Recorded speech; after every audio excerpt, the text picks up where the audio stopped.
Good morning everyone.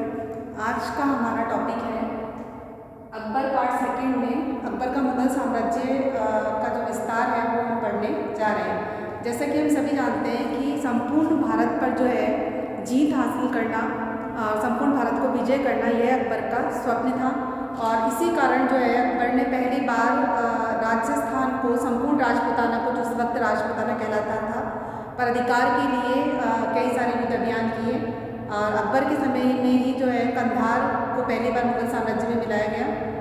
Akbar दक्षिण भारत पर भी पूरी तरीके से मुगलों का विस्तार चाहता था, क्योंकि वो चाहता था कि वहाँ पर जो दूसरी यूरोपीय शक्ति है पुर्तगाली, उनको समुद्र तक धकेल दिया जाए।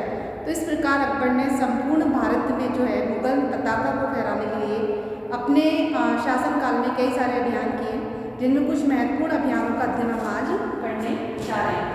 हम ये जानते हैं कि सबसे पहले अकबर का प्रथम जो अभियान था, अकबर ने शासन करने के बाद प्रथम अभियान किया मालवा पर 1561 ईस्वी में, यानी कि 1561 ईस्वी में मालवा अभियान जो है अकबर के शासनकाल का प्रथम अभियान माना जाता है। अकबर का प्रथम अभियान माना जाता है। इस वक्त मालवा पर जो है बाज बहादुर का शासन था। अकबर की जो महत्वाकांक्षा थी वो मालवा पर अधिकार करने की थी, कि मालवा न केवल व्यापारिक दृष्टि से बल्कि सामरिक दृष्टि से भी काफ़ी महत्व रखता था। इसलिए मालवा पर अधिकार करने के लिए अकबर ने आदम खान को भेजा। आदम खान ने बाज बहादुर को परास्त किया। बाज बहादुर परास्त हुआ और मारा गया। बाज बहादुर की जो पत्नी थी रानी रूपमती, उसने जो है आदम खान के डर से आत्महत्या कर ली। जिस तरह की राजपूताना की सतियाँ करती आई है, या राजस्थान में जो है सती प्रथा जो वीरांगना है जिस परंपरा को निभाती है, वही परंपरा जो रूपमती ने भी पूरी की थी। फिर भी अकबर ने आदम खान को मालवा का शासक नहीं बनाया और उसकी जगह पर, उसके स्थान पर पीर मोहम्मद को मालवा का शासक बनाया। कारण यह था कि मालवा अभियान के दौरान जो लूट में संपत्ति मिली थी, आदम खान ने उसे अकबर को नहीं सौंपा था।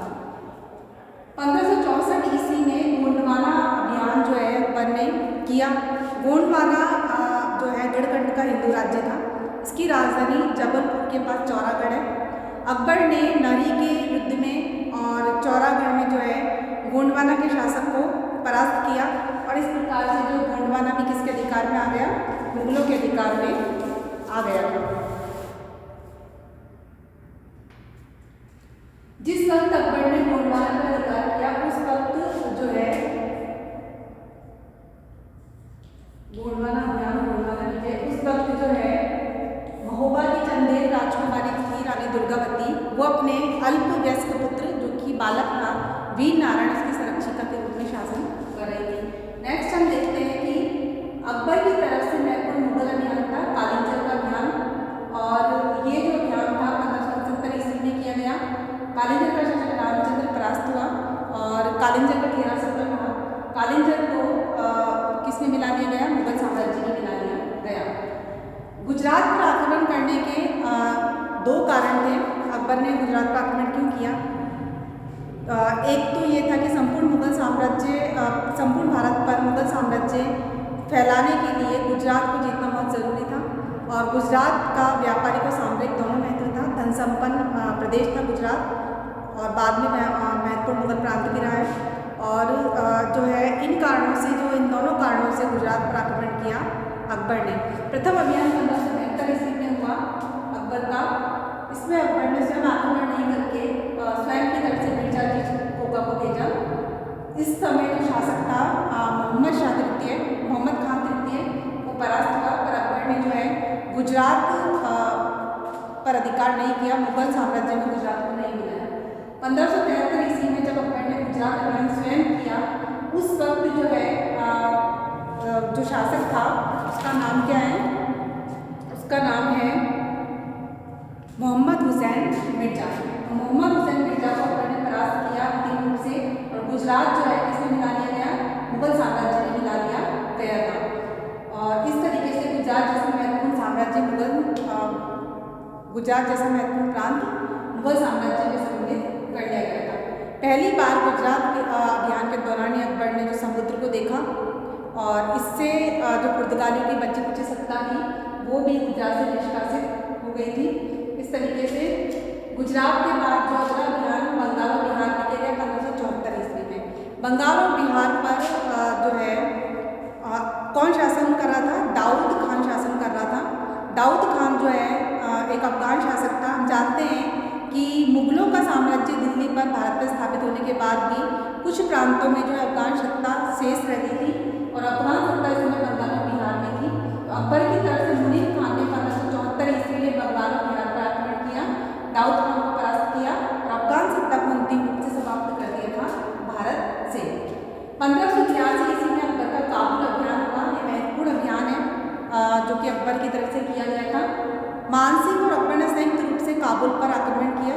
इस वक्त जो है 1583 ईस्वी में अकबर का जो सौतेला भाई है हाकिम मिर्जा, उसका शासन काबुल पर था। काबुल की जनता हाकिम मिर्जा से जो संतुष्ट नहीं थी, विद्रोही हो रही थी और इन्हीं सबका जो है फायदा उठाते हुए अकबर ने काबुल का अभियान किया, वह विजयी रहा। अकबर ने काबुल विजय के उपरांत हाकिम मिर्जा की सगी बहन और खुद की सौतेली बहन जो है जेबुनिसा को जो है वहाँ का काबुल का शासक बना दिया था। काबुल का शासक किसको बनाया? अकबर ने विजय के उपरांत बख्तुनिसा को, जेबुनिसा नहीं बख्तुनिसा, जो कि अकबर की सौतेली बहन और हाकिम मिर्जा की सगी बहन थी।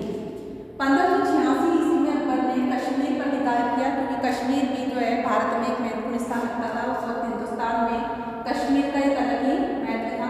तो कश्मीर पर अभियान करके जो है इसको भी मुगल साम्राज्य में मिला लिया गया। नेक्स्ट हम देखते हैं कि 1591 ईस्वी में सिंध, उड़ीसा और खानदेश 3 महत्वपूर्ण प्रांत मुगल साम्राज्य में मिला लिए गए थे। अकबर की तरफ से 1591 ईस्वी में सिंध पर आक्रमण किया अब्दुल रहीम खान खाना ने और वहाँ के शासक को परास्त कर दिया, जानी बेग को, और सिंध को जो है मुगल साम्राज्य में विलय करा लिया गया। 1593 ईस्वी में ही उड़ीसा पर जो है मुगलों का आक्रमण हुआ मानसिंह के नेतृत्व में और उड़ीसा का शासक निसार खान परास्त हुआ। उड़ीसा को भी मुगल साम्राज्य में 1593 ईस्वी में मिला लिया गया। सिंध और उड़ीसा के हालात देखते हुए खानदेश का जो शासक था अली खान, उसने स्वेच्छा से जो है मुगलों के सामने समर्पण कर दिया।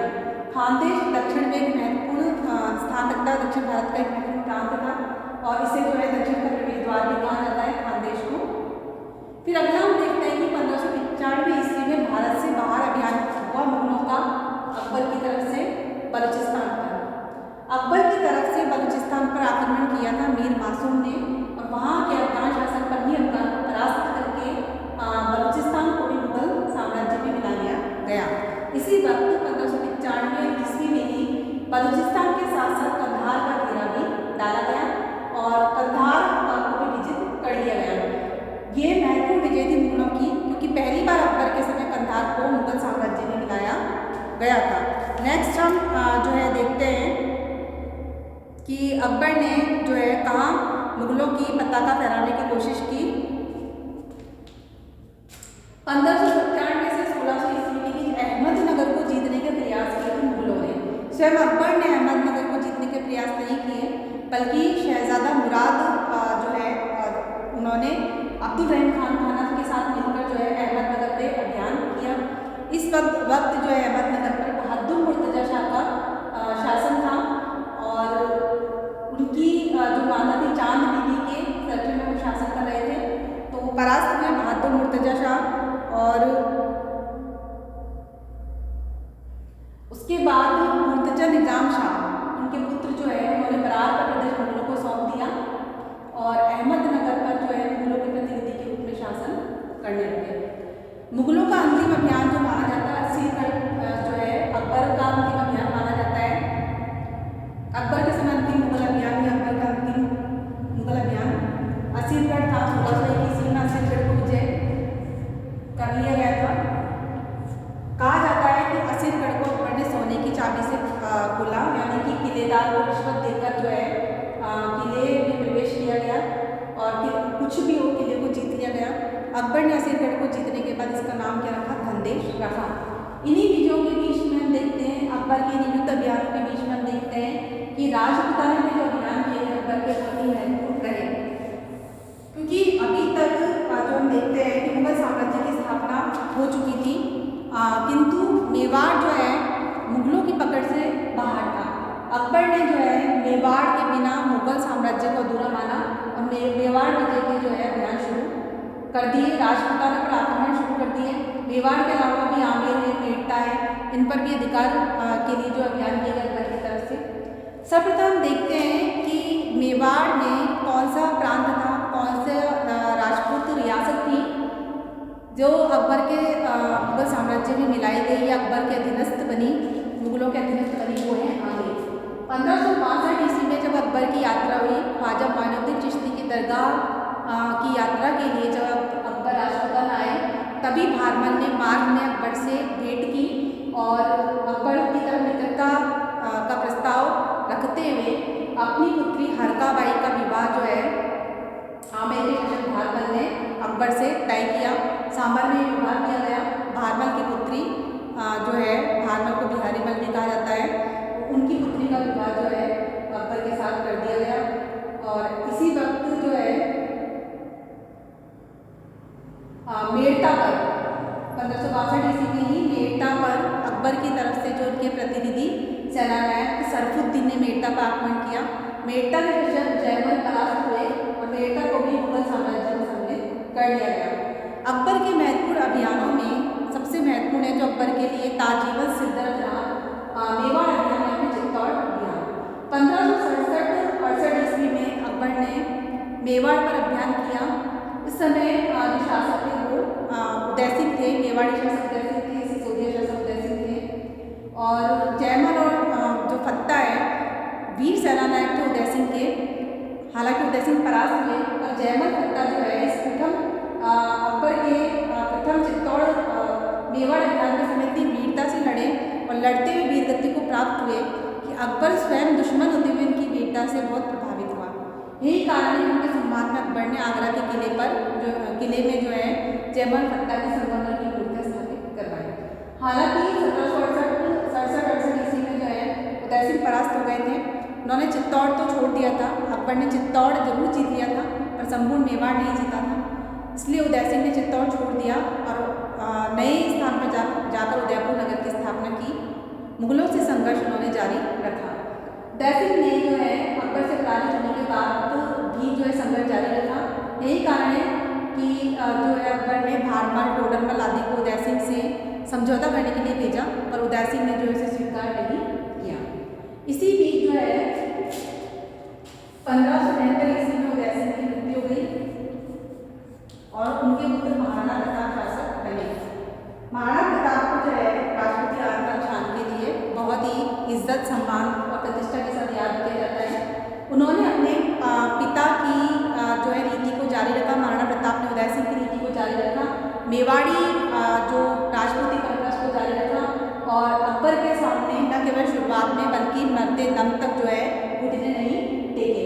वो 1576 ईस्वी में जब अकबर ने महाराणा प्रताप पर आक्रमण किया, मेवाड़ पर आक्रमण किया, उससे पहले अकबर ने 4 शिष्टमंडल भेजे थे महाराणा प्रताप को समझाने के लिए कि वो स्वेच्छा से जो है अकबर की अधीनता स्वीकार कर लें। उनके आत्मसम्मान को कोई ठेस नहीं पहुंचाई जाएगी, मेवाड़ की आंतरिक प्रशासन नीति में कोई हस्तक्षेप नहीं किया जाएगा। पर कुछ भी हो, ये महाराणा प्रताप की जो है व्यक्तिगत प्रतिष्ठा और उनकी जो राजपूती परंपरा है, राजपूती शासकों की परंपरा के विरुद्ध उनको लगा और उनको ये जो है मातृभूमि के प्रतिकूल लगा। इसलिए उन्होंने जो है अकबर द्वारा भेजे गए शिष्टमंडलों की बात को स्वीकार नहीं किया। अकबर ने सबसे पहले जलाल खान कोची को भेजा, फिर मानसिंह को भेजा, फिर भारमल को भेजा गया, फिर टोडरमल को भेजा गया। चारों शिष्टमंडल जब असफल हो गए तो अकबर ने जो है मेवाड़ पर आक्रमण की सोची। 1576 ईस्वी में जो है अकबर ने मेवाड़ पर आक्रमण किया। मानसिंह मुख्य सेनापति था अकबर की तरफ से और हल्दी घाटी का युद्ध लड़ा गया 21 जून 1576 ईस्वी को। 18 जून, क्योंकि इसकी तिथि के बारे में मतभेद है। कुछ इतिहासकार हल्दी घाटी की तिथि 18 जून 1576 बताते हैं, कुछ इतिहासकार 21 जून 1576 बताते हैं। तो जून 1576 में हल्दी घाटी का युद्ध लड़ा गया अकबर और महाराणा प्रताप की तरफ से। अकबर की तरफ से मानसिंह थे और जो कि राजपूती शासक थे और इसके उलट महाराणा प्रताप की तरफ से हकीम खान सुन नामक एक मुस्लिम सेनापति थे। इस युद्ध में महाराणा प्रताप जो है परास्त हुए उन्होंने चित्तौड़ और उसके आसपास के कुछ क्षेत्र है अकबर ने उनसे छीन लिए। फिर भी मेवाड़ के जो बाहरी क्षेत्र थे वो अभी भी अकबर के अधिकार में नहीं थे। तो अकबर ने चित्तौड़ जरूर जीत लिए, उसके आसपास के कुछ क्षेत्र जीत लिए, किंतु न पूरे मेवाड़ को अपने अधिकार में नहीं कर पाया, न ही वो महाराणा प्रताप को पकड़ पाया। और हल्दी घाटी के युद्ध के समय जो है महाराणा प्रताप का स्वामी भक्त जो घोड़ा था चेतक वो भी मारा गया। महाराणा प्रताप ने चावंड को अपनी राजधानी बनाया और भीलों के जो है सेना में भर्ती करके जो है अपना संगठन जारी रखा और मृत्यु तक 1596 ईस्वी तक अकबर से संघर्ष किया। कर्नल जेम्स टोट ने हल्दी घाटी युद्ध को मेवाड़ की थानापली कहा है। हल्दी घाटी युद्ध कहाँ हुआ इस बारे में भी इतिहासकार में मतभेद है कि जो है अबुल फजल कहता है कि यह युद्ध खमनौर में हुआ था, बंदायनी कहता है कि युद्ध जो है गोकुलता में हुआ था। हल्दी घाटी इसका मुख्य स्थान है जहाँ पर मेवाड़ी महाराणा प्रताप और अकबर के मध्य जो है ये युद्ध हुआ, इसी नाम से ये जाना गया। अगला हम देखते हैं कि महाराणा प्रताप की मृत्यु के बाद 1596 के बाद उनके पुत्र अमर सिंह शासक बने। तो अमर सिंह ने भी अपने पिता की, अपने दादा की यानी कि उदय सिंह और प्रताप की परंपरा को जारी रखा अमर सिंह ने और अकबर से संघर्ष जारी रखा। यही कारण है कि 1583 ईस्वी में अकबर और यानी अकबर की तरफ से मुगल अकबर और अमर सिंह मेवाड़ी शासक के बीच में जो दिल्ली का युद्ध हुआ और इस युद्ध में जो है अमर सिंह परास्त हुए, पर वो भी जो है अकबर के हाथ में नहीं आए थे। कर्नल जेम्स टोट ने से मेवाड़ का मैराथन कहा।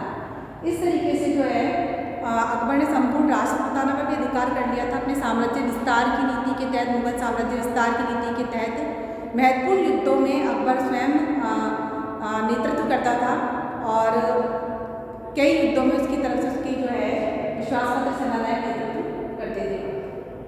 अकबर ने लगभग संपूर्ण राजपुताना को मुगल साम्राज्य में सम्मिलित कर लिया।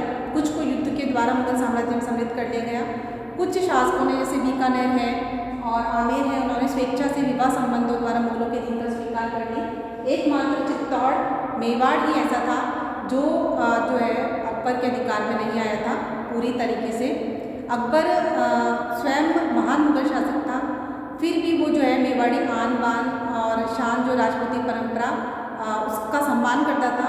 यही कारण है कि जब जब उसने उदय सिंह या फिर महाराणा प्रताप के पास अपने शिष्टमंडल भेजे तब तक उसने इस बात को रखा कि उनकी व्यक्तिगत प्रतिष्ठा, उनके आत्मसम्मान को कोई ठेस नहीं पहुंचाई जाएगी और मेवाड़ की जो आंतरिक राजनीति है, आंतरिक प्रशासन है, इसमें कोई हस्तक्षेप नहीं किया जाएगा।